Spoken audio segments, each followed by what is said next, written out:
ഇത് കഴിഞ്ഞ ദിവസം ഒരു ഉമ്മ ഉംറ കർമ്മം ചെയ്ത് വന്നപ്പോൾ എനിക്ക് കൊണ്ടു തന്നതാണ്. അങ്ങനെ പലരും കൊണ്ടു തരാറുണ്ട്.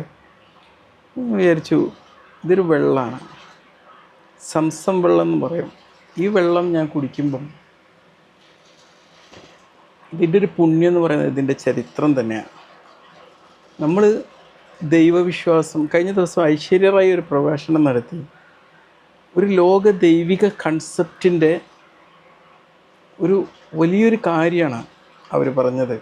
ഒരു പക്ഷേ ശ്രീനാരായണ ഗുരു ഒരു കാലത്ത് പറഞ്ഞ ദൈവിക കൺസെപ്റ്റിൻ്റെ ഒരു പുത്തൻ ആവിഷ്കാരമാണ് കഴിഞ്ഞ ദിവസം ഐശ്വര്യ റായി ഒരു പ്രഭാഷണത്തിൽ പറഞ്ഞത്. പ്രധാനമന്ത്രി പോലും മനസ്സുകൊണ്ട് കൈയടിച്ചു പോയ ഒരു വലിയ പ്രഭാഷണമായിരുന്നു. വാക്കുകൾ ഇന്നും വൈറലായിട്ട് ഓടിക്കൊണ്ടിരിക്കുക. ഒരുപക്ഷെ അത് തന്നെയാണ് ദൈവിക വിശ്വാസം എന്ന് പറഞ്ഞാൽ. ഈ സംസമിന് പറയാനുള്ള കഥയും അത് തന്നെ. ഇത് നമുക്കറിയാം, ഒരു മഹാനായൊരു പ്രവാചകൻ ഇബ്രാഹിം നബി എന്ന അറബി പറയും, എബ്രഹാം എന്ന് പറയും. ആ പ്രവാചകൻ്റെ കഥയുമായി ബന്ധപ്പെട്ടതാണ്. നമ്മൾ ഓരോ മതത്തിനെയും ഓരോ കാലഘട്ടത്തിനനുസരിച്ചുള്ള ഓരോ പ്രവാചകന്മാരിലേക്ക് വ്യാഖ്യാനിക്കപ്പെടുമ്പോൾ നമ്മൾ അതിൻ്റെ ഒരു ടോട്ടൽ റൂട്ട് നമ്മൾ മനസ്സിലാക്കുന്നില്ല. എല്ലാ മതത്തിൻ്റെയും റൂട്ട് ഒന്ന് തന്നെയാണ്. ദൈവം എല്ലാവർക്കും ഒന്ന് തന്നെയാണ്.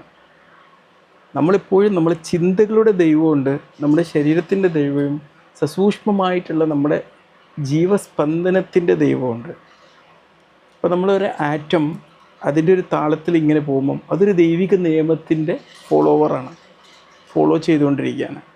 ഒരു ദൈവത്തിനുള്ള വേർഷിപ്പാണ് അതിൻ്റെ ആ സ്പന്ദനം എന്ന് പറഞ്ഞാൽ. നമ്മൾ ബ്രീത്തിങ് അതൊരു ദൈവത്തിനുള്ള സമർപ്പണമാണ്. അതെല്ലാവർക്കും ഒന്നാണ്. മനുഷ്യ ശരീരങ്ങൾക്കെല്ലാം ഒരു ദൈവമേ ഉള്ളൂ, ഒരു മതമേ ഉള്ളൂ, ഒരു ശ്വാസമേ ഉള്ളൂ. അത് സ്നേഹം തന്നെയാണ്, അതിൽ സംശയമൊന്നുമില്ല. പലപ്പോഴും നമ്മൾ ചിന്തകളുടെ ദൈവം എന്ന് പറഞ്ഞാൽ അത് നമ്മൾ ഉണ്ടാക്കിയെടുക്കുന്ന ദൈവമാണ്. ചിന്തകൾ, മതങ്ങൾ, വിശ്വാസങ്ങൾ, അങ്ങനത്തെ പല കാര്യങ്ങളും നമ്മുടെ ചിന്തകളാണ്. ചിന്തകൾ എന്ന് പറഞ്ഞാൽ അതൊരു നൈമിഷികമായിട്ടുള്ളൊരു ഫോഗുകൾ മാത്രമാണ്.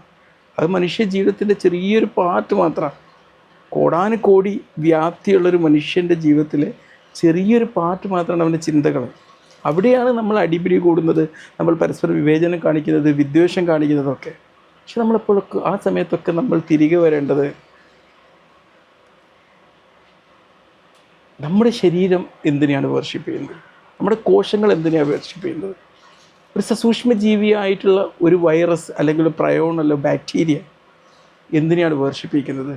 കൊച്ചു കൊച്ചു ചെടികളും പൂക്കളും അവൻ്റെ ജീവനസ്പന്ദനം കൊണ്ട് എന്തിനെയാണ് വർഷിപ്പ് ചെയ്യുന്നത്. ജനിക്കാനിരിക്കുന്ന കുട്ടി